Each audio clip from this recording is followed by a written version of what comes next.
Good morning, world. Let me try that one again. Good morning, or not. Third time lucky. Good morning, world, and welcome to another episode of Tandatula's Sofa Safari with myself, Chad. I am back out on my own, having a look for some game to bring to you. It's been a good week. I have been with guests yet again, and for the second time in a row, we were fortunate enough that the animals played along, and I managed to tick off the big 7 for the second set of guests in a row. No aardvarks pangolins thrown in this time, but as mentioned in the last episode, that's never going to happen again. But for the most part, the game played along pretty damn well. The week started with some Naru males found resting out in the eastern part of the country, eastern part of the concession. They were just roaring to the third brother who was responding. The females are further south, but yeah, we got to spend some time watching those two boys roar.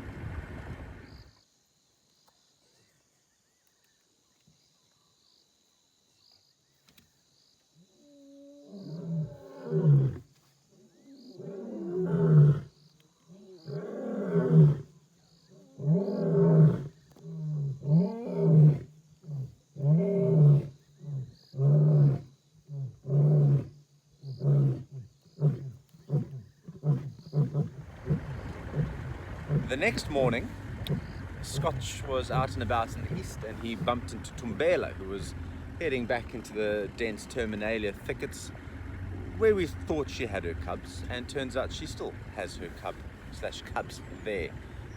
She no sooner left the road and started calling for them, and one of the cubs popped out.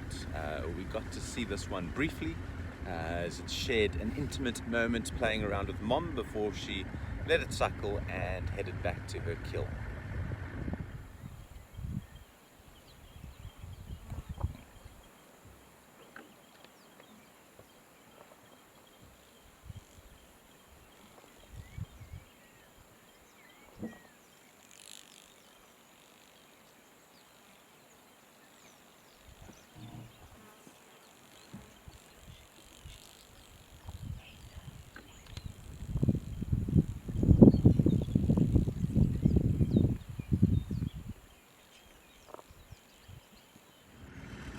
The next morning we headed back to the den site.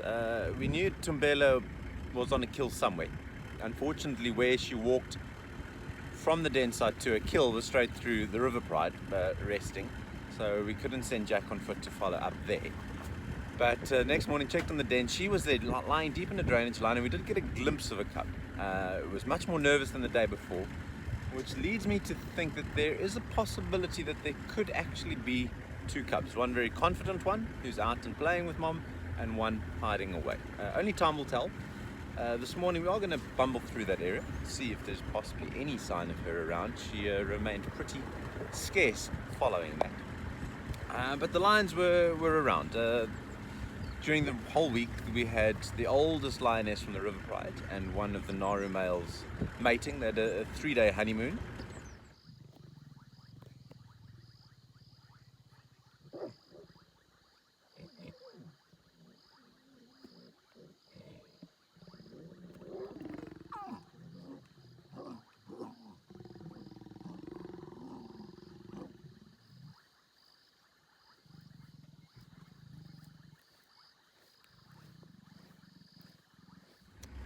But very interestingly, they barely moved during this honeymoon. Often the mating is mate in the same spot for a while, but then the female will move off, the male will follow. And this keeps them in the localized area, but it gives you a change of scenery. This pair was anything but. 2 days were spent in literally exactly the same place. The next day they moved across the river, so no more than 100 meters. Found them again there. Day 4 it must have been. We picked up tracks for the male leaving the area, quite far west, close to King's Camp. Jack was like, no, this guy walks, I'm not going to track from here. Tracks came back onto the road, followed, and lo and behold, he ended up back with the female in almost exactly the same place, so maybe 150 meters away. That honeymoon has now subsequently come to an end.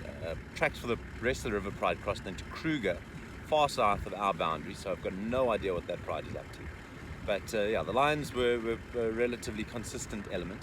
The dogs popped in later during the week. Was our small pack, or smaller pack of 13 dogs.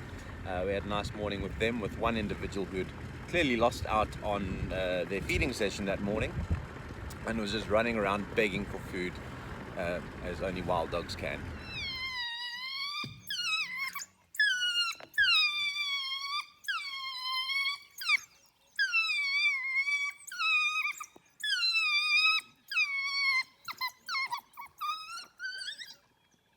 So you see that one actually regurgitated, all the begging paid off. Yeah. So somehow this one must have missed out on the kill. Yeah, how that hyena's got some bones crunching through those.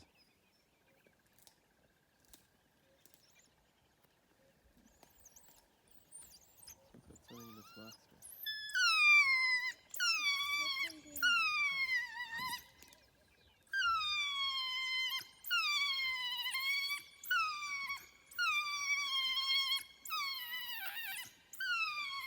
We completed the big 7 with a sighting of cheetah. It was one of those weird ones where, following a report of a female with 3 cubs in the southeastern corner of our concession, it was actually the cheetahs that I mentioned in the previous episode that the guys were watching. I thought it was the 2 males, but it was not. It was a mom with 3 youngsters.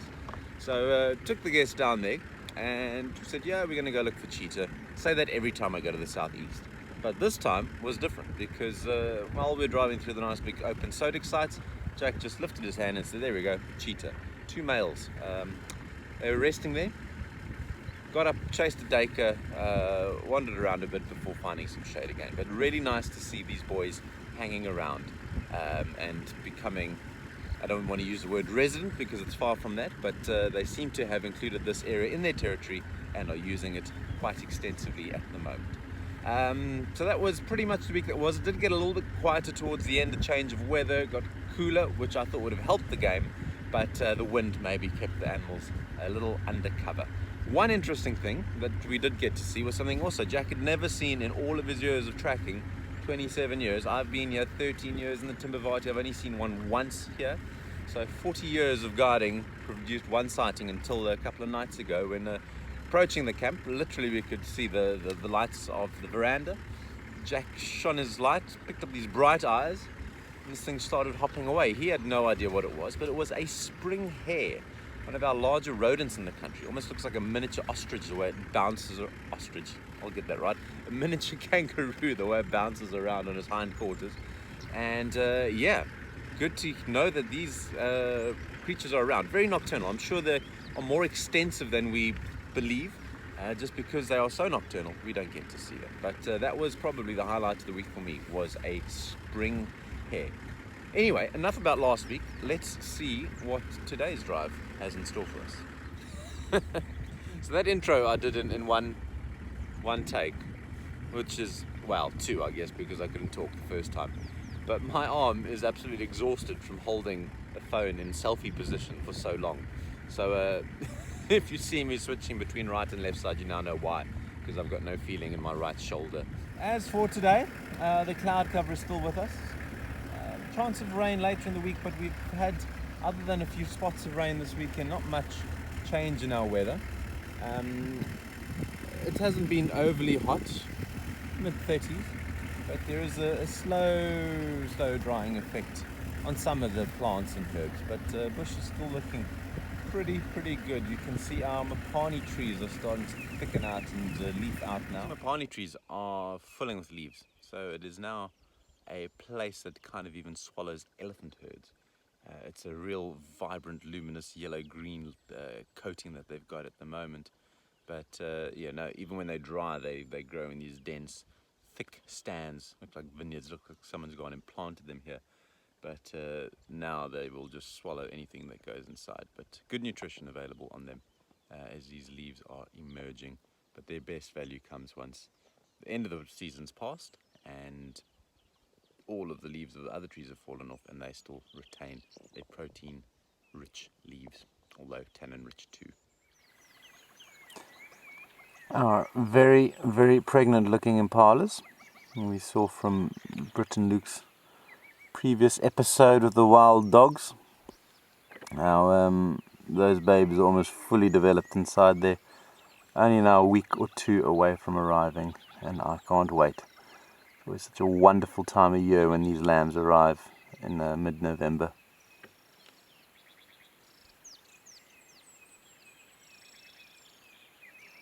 The younger non-pregnant ones, so you can get a comparison of those belly sizes, not just fat on grass. And well, he's a boy, so he won't be pregnant. We have our next flowering tree species of the season. These impalas have just run away. Our tree that is flowering are these beautiful apple leaves. Now you're not going to see very clearly there, but if we come down to the ground, it becomes very clearly evident that these trees are in flower based on the number of small purple colored flowers littering the ground. So the Latin name of this tree is Phalaenoptera violacea. And this violacea is reference to the violet color of these flowers. Yeah, that's just sand. Never mind. But they're not really violet, they're more a purple color. And yeah, it makes a beautifully colored blanket of flowers lying under these trees. The giraffes have been focusing their attention on the apple leaves now. It's probably about the only time of year they'll actually come and feast in them. We've mentioned before how the thick leaves are not very palatable. We look at a smaller version of these apple leaves. These are new fresh leaves, quite soft, not much crunching sound to them, but the bigger leaves, Luke demonstrated that before, belief that that crunching sound makes it sound like you're biting into an apple. But I believe you could probably do with any leaf and it's going to sound like you're biting into a nice crisp apple. But yeah, that is the apple leaf, Phalaenoptera violacea, beautifully in flower, and probably one of the last ones. We've got some of the raisin bushes that are now getting their flowers too, but all the major species have already borne flowers now at the beginning of the summer months. So let's go see if we can find four-legged creatures again. It seems to be a common trend for me talking about flowers now instead of animals. We've got Billy the wildebeest here. You can hear his snort as alarm calls now. Although we have many wildebeests that snort an alarm call at cars, Billy is not one of them. He's fixated on Meshutten Dam, so let's go see if there's something there. I'm not too sure what Billy saw. He's now proclaiming his territory, stopped snorting. His tracks look like a lioness running through this area, but nothing around the dam. So if it did happen, I'm sure it happened a while ago. But we'll keep on scratching around. Maybe there was a leopard. Maybe he was trying to deceive the other wildebeests that have now showed up, a la Impala style, shout at them and make them think there's danger if they leave his territory. So now that wildebeest is shouting again, but that's at me because I'm out the car, just wanted to show you a beautiful flower. I found four-legged animals, now I can go back to the flowers. One of the first lilies I pointed out a couple of episodes back were just the leaves of one that I said looked like they were going to be something called an Amacaris lily or a tumbleweed. And I can now tell you that they were indeed, because here are these flowering tumbleweeds. Short-lived, so many of our lilies are. I mean, the best being the one-day lily, which unsurprisingly lasts one day. Our snake or Scodoxus lilies are gone, and now these Amacaris ones are shooting out with their beautiful flowers. And you can see the little stamens over here that are going to be pollinated by insects, if I can focus on it. And ultimately they end up leaving bulbs underground, and these bulbs are what burst into life as soon as the rains come. But looking at this, they look to be quite regularly, I guess would be browsing, seeing as it's not grass. Anyway, fed upon, I'll keep it simple. But yeah, these leaves are much larger normally, but something has been eating those.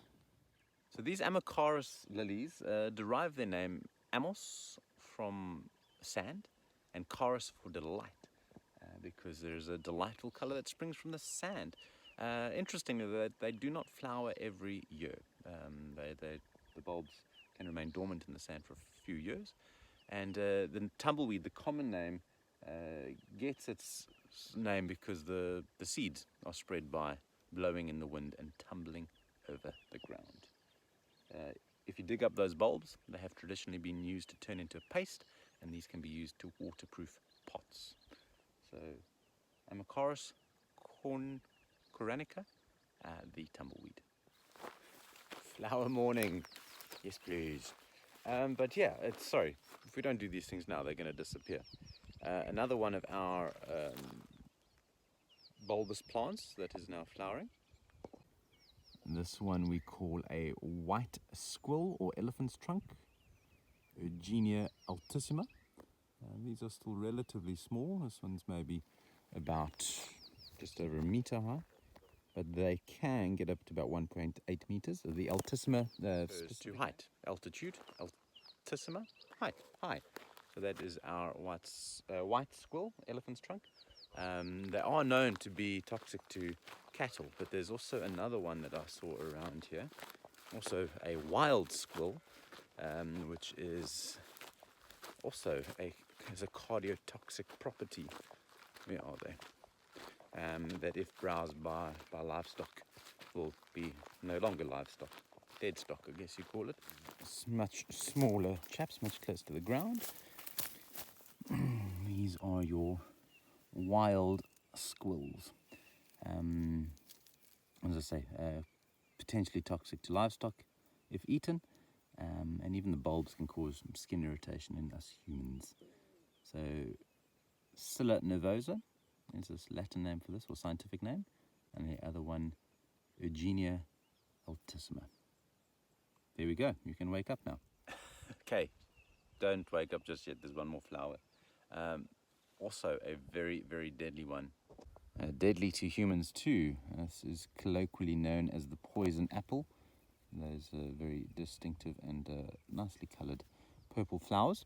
They get small little tomato shaped fruits, bright yellow, and yeah, if eaten are very, very toxic. So that poison apple is actually part of the potato family and contains many of the same substances that you'd find in potatoes.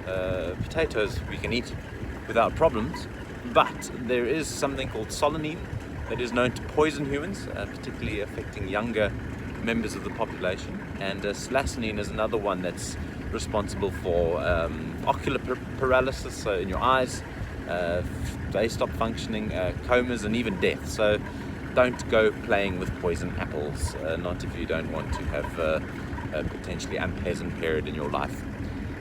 I'm hoping the talk of flowers is not becoming potentially unpleasant in your lives. We are back on the search for animals. I won't stop for another flower for at least the next 30 seconds of this video, I promise you. They're not flowers, they're mammals. They're kudus. We always talk about this time of year is how our kudus seemingly disappear, and despite their large size, they are very capable of making themselves invisible, especially now as the bush thickens up. Youngster there, who's probably 9-10 months old, would have been born around February, and a slightly bigger male butt sticking out the bush, but not a mature male. You can see his horns there as he moves. Actually, a good illustration here with these three boys of how their horn shape changes as they get older, and how over the years extra twists are added to the horns. A bit of multitasking in action there, walking and pooping. Not everyone can do that. And I mean animal-wise. Hopefully there's not many humans that can do that. So the general theory and the most floated around number is that for every 2.5 years a kudu lives, they add a full rotation to the horns. I'm not so sure if I subscribe completely to that, but it will give you a decent enough indication of the age, especially when they are younger and still growing those horns. But these guys are probably around 4 to 5 years old. and they're gone. Most male kudus, however, only live till about 8 or 9 years old, whereas the females typically up to about 15. And the reason for this is that many males during the rutting in their mature years expend a lot of energy in trying to mate, trying to challenge other males. Sometimes fights ensue that can last for a couple of days, but they are more just about following females and keeping other males at bay. Lose condition, if you remind yourself that this is in winter time when we aren't getting rain, not much vegetation around, so they cannot recover that condition very easily. So if you have a bad turn of weather, it's very possible that these males of around 7-8 years old are actually going to end up dying. I've noted it through the years how there's often hyenas found feeding on big mature male kudu carcasses in the winter months, and it's just because of their weakened condition. It has been alarmingly quiet this morning, following the last 2 weeks of pretty spectacular viewing. I guess we were always going to have to pay back with some quieter drives, but I wasn't expecting it to happen so suddenly. Still out in the east, optimistically looking for cheetah or any sign of our river pride. Nothing for Tumbela, so it has been, a quiet morning, but still out, still looking. I'll just stop for a break now, and over here, we have got a hole of a golden brown baboon spider. So I'm going to see if we can coax this lady out of her burrow. Okay, so the trick with something like this is to put some grass in there and slowly pull them out, kind of like fishing. Now she is actually tugging on this grass, but she's deep down in the hole. But let's be patient. Oh, that's par for the course. She's home, but not coming out. Seemingly like every other animal this morning. Beautiful red flowers, but that is not why I've stopped. Rather, it is for the beautiful bird. We have got ourselves a saddle-billed stork over here. Now, treated as one of the big 5 of birds. They've made the big 5 of everything. I can hear some elephants in the background, and they are the big 5. But a bird that is not very common in the Kruger Park. So much so that I can't even tell you how many there are. Different sources reveal different numbers. The one book that I use, which is about the birds of the Kruger, says there's probably only 16 recorded breeding pairs in the national park. I know in 1993 they only counted 20 pairs. And in all of South Africa they estimate there's probably somewhere between 100 and 150 pairs of these birds. So they are a proper rarity and always a special treat to see. I know a few years ago they were doing a photographic census trying to count, see just how many there are. I would imagine a very difficult bird to individually differentiate between. They use the markings on the saddle, the black part of the bill, to identify them. But if memory serves correct, from that study they estimated that there were somewhere between 100 and 150 adult birds in the park. Either way, not a lot. Sometimes just sitting and not driving around looking for game brings the best results, because look who's coming to join us. She stopped just short of the opening, but it is a group of elephants, family of elephants that have snuck up on us. Not the ones I heard. The ones I heard were in the river beyond. Let me pull a little forward here. Okay, this clearly is not my day for animals. That herd of elephants, you can see them disappearing in the background. They kind of came to this water hole where the saddle-billed stork was, and then all just turned and ran in the opposite direction. Maybe some communication from the other herd, maybe they smelled something, maybe the cheetahs I'm looking for are around, who knows. But anyway, it didn't quite work out for me. Someone's looking for me. It's actually an area I always would drive in and tell the guests when you drove here we're looking for cheetah, but you know, knowing that I was always being unrealistically hopeful. At the moment though, because of the frequency with which these boys are moving through this area, I actually, if I don't see them, I leave the area disappointed that I haven't found cheetah. So I know it's very optimistic still, but yeah, we have seen them on a good number of occasions in this area in the last few weeks. So, and the last time I tried, as I said, let's go look for cheetah, and boom, there they were. Who knows? Maybe today. Not a mammal, but a rarish visitor, or less frequent summer visitor, an ostrich. Yeah, these guys only made one appearance, I believe, maybe two, on our Sofa Safari series so far. I'm not sure if it's the same individual, but I had tracks from another ostrich earlier this morning heading north towards the open grassy areas of Tumbela. Now down towards our southern boundary, and have picked up a male.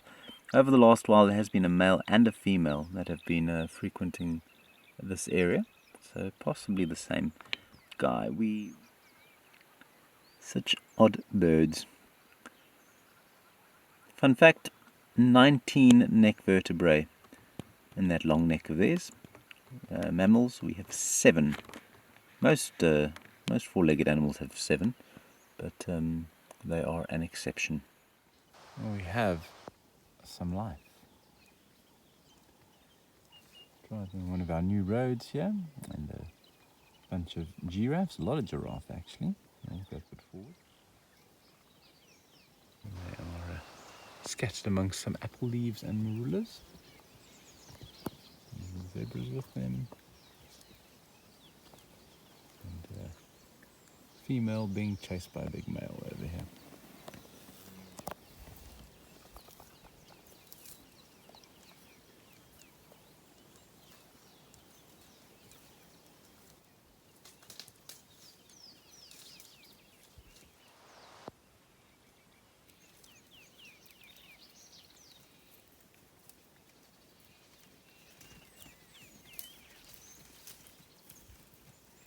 Out to our slightly more western section, just mapping of some new roads, and it seems as though this is a little more flush with life.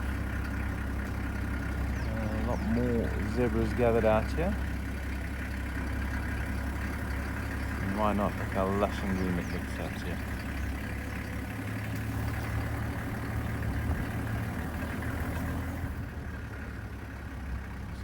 Impala aplenty. This begs the question, where are all the animals that want to eat you? There's a male still busy with this false rut.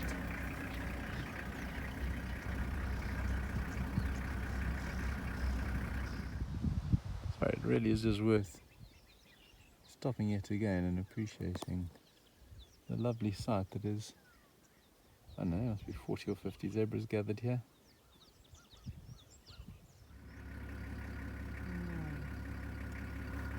Very brief display from our red-crested korhaan. Sorry, I was a bit slow on the uptake there. And just like that, it is afternoon. Hoping that having a tracker this afternoon will improve my chances of seeing some game. It's not Jack, it's Moni. Sorry, it's only me. Let's hope for a repeat of her debut performance. 5 out of 5. But yeah, let us see.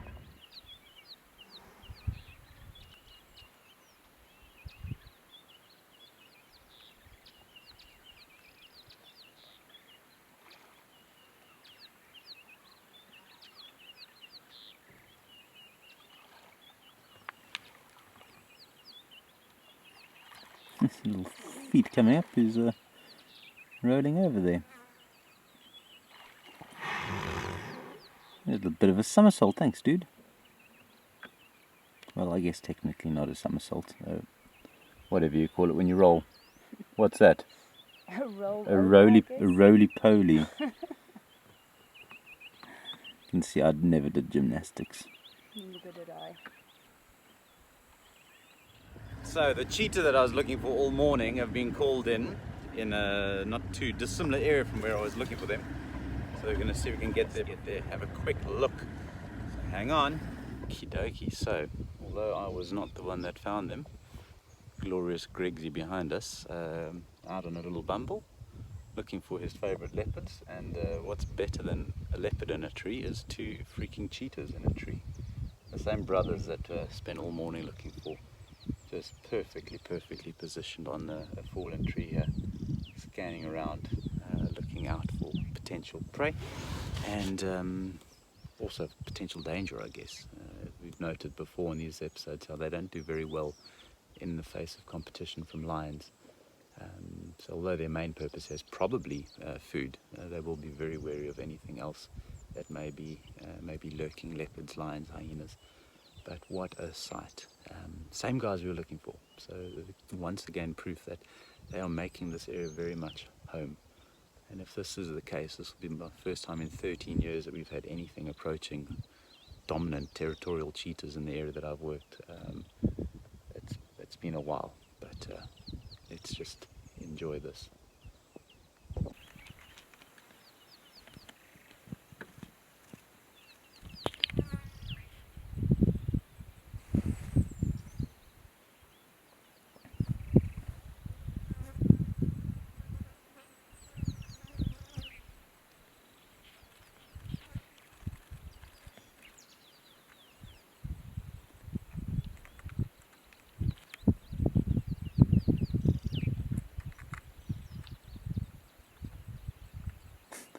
See, not nearly as graceful as leopards up trees.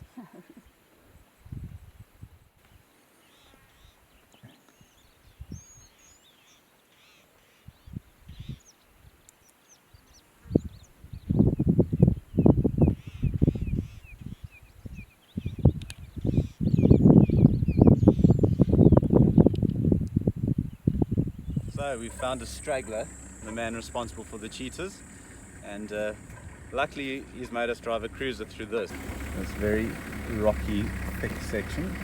Not typical cheetah terrain, but these two boys are slowly plodding along to more open areas. Out there is where they should be, on the plains, but they've stuck to the thicker stuff.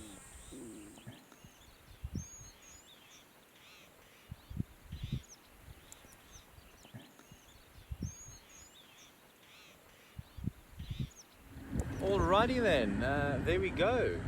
It's taken a couple of drives and a little bumble to get what was needed for an episode, but I trust that you enjoyed this one. I know that that cheetah sighting was a super special one. What a location on those, both of them just sitting on that dead tree, and really glad that we could bring that to you, if not in person, via the interweb. But take care, folks. You must all stay safe, especially our viewers in the UK who are going back into lockdown. Good luck with that second round, but we are in our thoughts, and we hope and pray that things return to normal in the not too distant future. But until we are able to meet again in person, please make sure you keep tuned to our YouTube channel and follow our other Instagram, Facebook and social media outlets, and you will get a bit of the bush brought to you wherever you may be in the world. Until next time, take care, everyone. Cheers.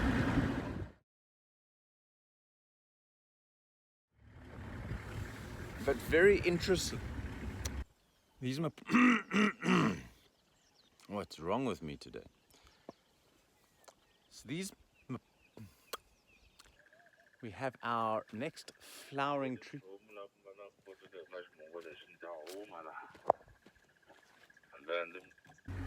What happens when you drive and you drive every day is that you sometimes start losing your mind, and there's a branch in the road and I think maybe, just maybe, it's a snake. But when I look closer, I realize it's a branch.